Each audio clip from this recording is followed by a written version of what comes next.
Each year, the Unitarian Universalist Association chooses one book as a UU common read that it encourages all UUs to read, to discuss, and to consider acting differently in light of the contents. Previous common reads in recent years have included The Death of Jocelyn, Immigration Stories from the Arizona-Mexico Borderlands. That was chosen for the year that General Assembly was in Phoenix. We almost considered boycotting because of the tent city jails and the injustice and the inhumane conditions there, but decided to go anyway and to make it a Justice General Assembly where we would go and protest and use our presence there to call attention to the heinous conditions. Another is Act of Faith, the story of an American Muslim, the struggle for the soul of a generation. That was by Eboo Patel, and actually he's the one who founded the Interfaith Youth Corps that Laura was talking about earlier. Another that we read here together is The New Jim Crow, Mass Incarceration in an Age of Colorblindness by Michelle Alexander, and last year's was Behind the Kitchen Door, talking about justice for restaurant workers. If you haven't read any of those, I would encourage I would recommend any or all of them to you. And if any of them particularly piqued your interest, also consider the ways that you might engage in activism. There's different ways in which we here at UUCF have engaged in activism around each of those issues in recent years. This year's UUA Common Read is called Reclaiming Prophetic Witness, Liberal Religion in the Public Square. It's by a UU minister named Paul Razor, who is currently the director of the Center for the Study of Religious Freedom at Virginia Wesleyan College. I should perhaps add that if you're intrigued by that title, Reclaiming Prophetic Witness, Liberal Religion in the Public Square, the good news is the book is quite short, weighing in at just around 100 pages. It's very light and small. It's almost just like a pamphlet, you know, it's good.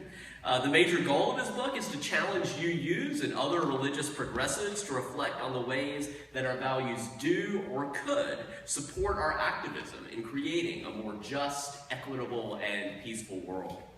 And when I think about that title, that first part of the title, Reclaiming Prophetic Witness, what first comes to mind for me is the biblical tradition of the Hebrew prophets that Mary referred to earlier.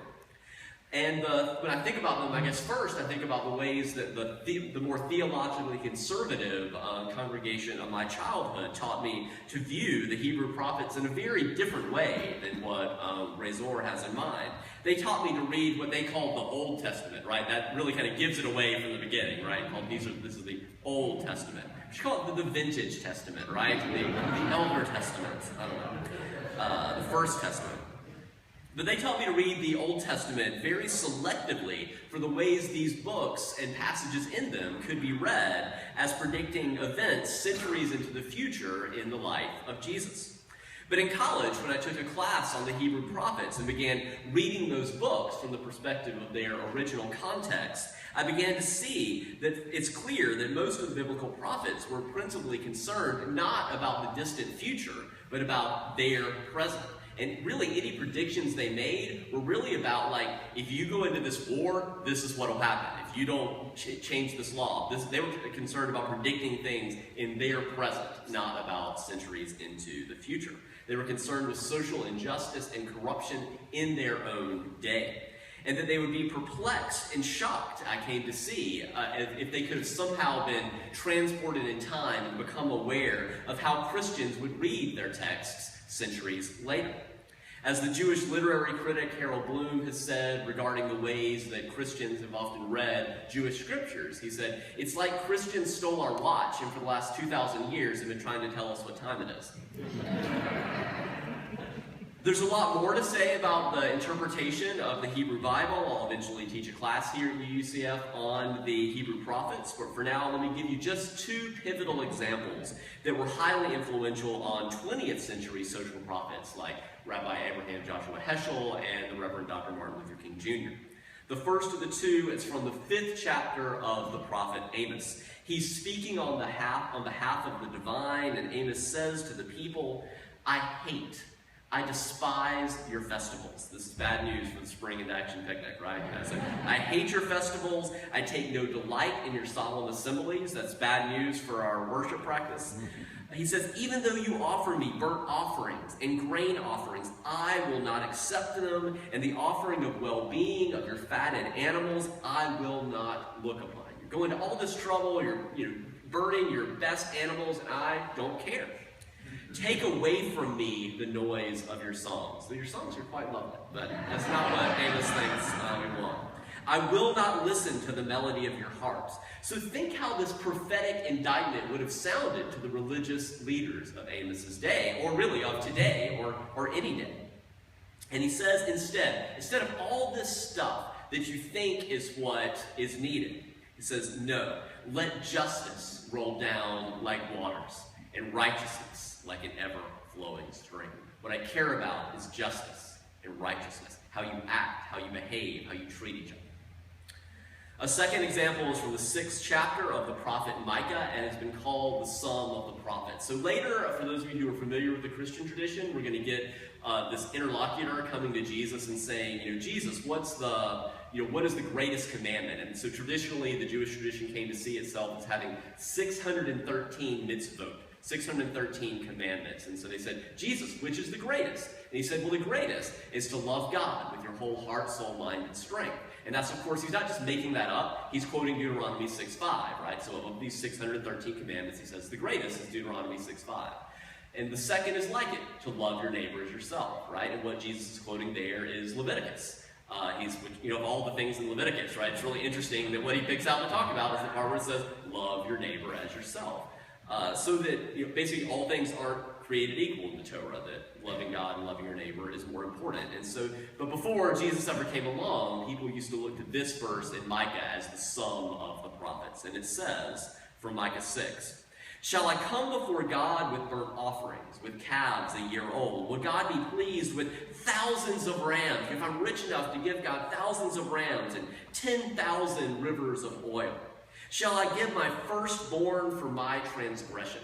So that's a whole separate sermon where we can talk about, right, the sacrifice of Isaac, the sacrifice of Jesus, the firstborn, right? There's a whole, Canaanites who used to sacrifice firstborn, so there is a whole tradition of that. Shall I give my firstborn for my transgression, the fruit of my body for the sin of my soul? There's also the whole firstborn of the Egyptians dying, right, in Exodus. But he says, no, none of that. God has told you, O mortal, what is good and what is required of you. And it's not any of that. What is required of you is to do justice, to love kindness, and to walk humbly with your God, what you understand to be sacred or divine. To do justice, to love kindness, and to walk humbly. The biblical prophets felt that God wanted the world to be less corrupt and more just, more peaceful, more equitable, and they lived out of this sacred calling in some actually very startling, disturbing, and intimidating ways, doing things like marrying a prostitute to make a point, walking around naked, yelling at people, though there were also both central and peripheral prophets. The peripheral prophets were more like the John the Baptizer wandering in the wilderness, proclaiming the day of the Lord, and eating locusts and honey. And there were also central prophets like Isaiah, who sort of had the king's ear. So there was a spectrum of prophetic witness. But as Mary sort of said about translating this to the 21st century, we don't live in Israel during the 8th century BCE. We instead live in the West in the 21st century, on the other side of the scientific revolution, on the other side of Copernicus and Darwin and Einstein and Hubble and many others. So what might it mean to reclaim prophetic witness today in light of all that we know in the 21st century? What are our sacred values that can inspire us and sustain the hard work of a lifetime lived for working for peace and justice? To pick up and extend the work of the prophets who have gone before us and on whose shoulders we stand. The late American pragmatist philosopher Richard Rorty has written compellingly about what it might look like to see ourselves as part of a long line of prophetic witnesses. Limiting our focus for now to only the past few centuries in the U.S., Rorty writes about the possibility of increasing numbers of people acquiring an image of ourselves as heirs to a tradition of increasing liberty and of rising hope. Of wanting ourselves and our children to come to think of ourselves as proud and loyal citizens of a country that slowly and painfully freed ourselves threw off a foreign yoke, freed our slaves, enfranchised our women, restrained our robber barons, and licensed our trade unions, liberalized our religious practices, broadened our moral tolerance, and built colleges in which increasing numbers of the population could participate. A country that numbered Jefferson and Thoreau, Susan B. Anthony, Eugene Debs, Rosa Parks, and James Baldwin among its citizens. Along these lines, Razor is inviting us to take a step back and reflect on what are the core sacred values that motivated our forebears to commit to the long-term work of social change, and in the hope that explicitly naming these sacred values might ennoble, enliven, and embolden us to, in Dr. King's words, build the beloved community. For Razor, such sacred values are what he calls liberal religious values, and you can consider if that terminology works for you or not. And before I proceed much further, allow me to pause briefly and directly address the confusion that can arise from that term, liberal religion, in the public square. He does not mean, for example, that being a UU necessitates being a Democrat even any more than being a Christian necessitates being a Republican. Instead, it is very much possible, and has often been the case historically, that one can be a theological, a religious liberal, and a political conservative, or vice versa. To think of just the most prominent example that comes to mind off the top of my head, think of William Howard Taft, right? He was, during World War I, was president of the Unitarian National Conference, but he was not a Democratic president. He was a Republican president, right? And later Supreme Court justice. Or you can think about during the 19th century. Sure, we had people like Theodore Parker that were partnering with John Brown and were sort of radicals for social progressivism and emancipating slaves, but like Channing was more like in the center, and then you certainly had many Unitarian ministers who were kind of for the status quo and didn't want to risk anything. And there are ways in which, it's no coincidence that the UU headquarters used to be at 25 Beacon Street, right beside the governor's mansion. We were right there at the seat of power, and many people were liberal theologically, but conservative economically, conservative politically, and thought that that was the best thing for the country. So just as we seek to be a liberal religious tradition in the best sense of that word liberal. So liberal comes from the Latin root libere, meaning free. And so when we say we're a liberal religious tradition, we mean liberal in the best sense of that word. Generous, open to new ideas, open-handed, open-hearted, open-minded. But there has also been room historically, and there must be room today within our big tent of Unitarian Universalism for those who are conservative in the best sense of the word, caring about the conservation of nature, upholding the beauty of tradition and rituals that have accrued deep meaning through the test of time, reminding us of the importance not only of individual rights and equality, which is what liberals do really well, but also reminding us what conservatives do better, about reminding us that it's not just about individuals, it's also about community, and that authority can actually have power when done well. Sanctity, loyalty. This dynamic is one reason that many religious progressives resonate deeply with contemporary, in some ways conservative prophets like Wendell Berry, who are conservative in the best sense of the word. We desperately need such voices in progressive religious communities.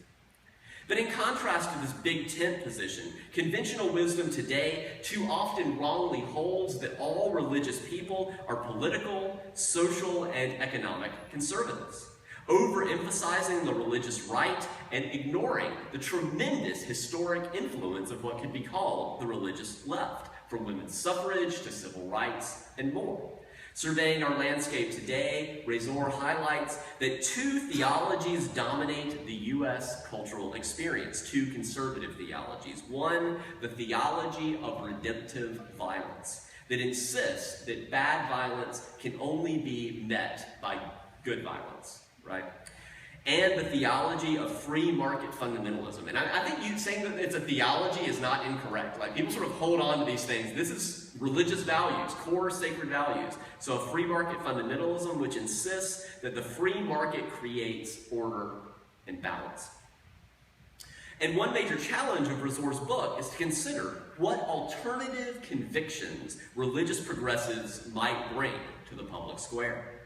As a starting point, Resor offers the following list for your consideration, of core theological principles of religious liberals, who may or may not be political liberals. So he says, and here they are: the fundamental unity and interdependence of all existence, that we are not ultimately separate, but we are interdependent and deeply influence one another. That we believe in the transforming power of love, that love can change us. And that's what MLK meant by the beloved community, that the beloved community was that community that was created when people who used to see themselves as enemies were transformed through love to see themselves as part of a greater whole. The inherent worth and dignity of all persons. Human freedom. Now that kind of comes as contrast to our Calvinist forebears, right? Who used to say, no, we were predestined. So he says, no, we believe in human freedom. And then we reject moral dualism. We reject any sharp separation between good and evil, refusing to assign individuals and nations to one category or the other, knowing that that too often leads to seeing ourselves as wholly good and the other as wholly bad, instead of saying that there is good and evil with both of us. Belief in social justice enable us to all live with dignity and respect. Cooperative power, that we believe not in coercion, but in persuasion. We persuade, not coerce. We believe in religious freedom, and we believe in theological openness. To give just a few examples of what the practical implications of this perspective could be, in a review of recent resolutions passed by the UUA at the annual General Assemblies, Resor notes that most read like political policy platforms rather than statements of religious conviction. Fewer than 20% mentioned Unitarian Universalist core principles, and then only in passing an introductory sort of whereas clauses. Let's get those out of the way and then get to the real things we care about, the policy, or all policy wonks. But if we introduced our religious convictions, our core sacred values into the equation, what might that look like? I'll give you just 3 examples. How might our environmental justice work to curb climate change be more sustainable if it emerged out of a deep, felt, existential sense of the interdependent web of all existence? Not just theoretically, but really feeling yourself connected to that web of everyone else, including this planet. Likewise, how might our work to defend against threats to voting rights be stronger if it emerged out of the religious, seeing our 5th principle as a religious conviction, the right of conscience, that we fundamentally, sacredly believe that everyone's conscience must be respected, and the use of the democratic process within our congregations and society at large as a way of respecting that conscience. And how might our work for immigration justice or against torture be inspired through a greater awareness of our first principle, the inherent worth and dignity, not just of some people, but of all human beings? And to see that that is drawn from the first line of the preamble to the 1948 United Nations Declaration of Human Rights, Universal Declaration of Human Rights, which recognizes, quote, the inherent dignity and the equal and inalienable rights of all members of the human family, and that is the foundation for freedom, justice, and peace in the world. That if we're ever going to have freedom, justice, and peace in the world, the Universal Declaration of Human Rights is saying if you want those things, it starts with recognizing that every human being has inherent worth and dignity. Likewise, the very first sentence of Article 1 of the UN's Universal Declaration of Human Rights says, quote, all human beings are born free and equal in dignity and rights. For me, it's incredibly powerful, hopeful, and significant to be part of a religious movement that explicitly chose to weave into our first principle the starting point as the Universal Declaration of Human Rights. Those are the sorts of sentiments that Resor is trying to tap into when he talks about reclaiming prophetic witness, liberal religion in the public square. And with all this being said, allow me to qualify as well and to be clear that by no means am I trying to undermine the First Amendment's protection against the establishment of religion. At the same time, the First Amendment also prohibits interference with the free exercise of religion. And regarding the intersection of religion and state, perhaps Dr. King said it best in his book, The Strength to Love. He said that the church must be reminded that it is not the master or the servant of the state, but rather the conscience of the state. It must be the guide and the critic of the state, but never its tool. And if the church does not recapture its prophetic zeal, it will become an irrelevant social club without moral or spiritual authority. Now, there's so much more to say about all of this, and again, if you have time or interest, I invite you. We'll take about a 15-minute break after worship and then regather for anyone who wants to continue the conversation. For now, I'll leave you with these words from the foreword to Resor's book that reminds us of the many different forms of prophetic witness needed in our world today. In times like these, prophets must speak loudly, clearly, and with many voices. We need prophets of economics to explain the cascading consequences of inequality and envision workplace democracy and socially responsible investment. We need prophets of science who can track the steady increases of global temperature, chart its implications, and convey the urgency of those implications to policymakers. We need prophets of the arts to express their vision for social renewal in stirring songs and inspiring stories. We need prophets who testify to the human costs of inequality and oppression and tell their stories of how individuals and communities can and have fought back. And we need prophets of faith to bring the rich resources of religion into the struggle, making ancient religions new by applying them to today's challenges. The question then turns back on each of us to look inside ourselves, around at the world around us with those whom we have connections to, and ask, how do I feel called to speak or to act prophetically in my sphere of influence? What are your spheres of influence, and where might you feel called to speak or act prophetically within them? As you continue to reflect, I invite you to rise in body or spirit as we sing together hymn 318, We Would Be One.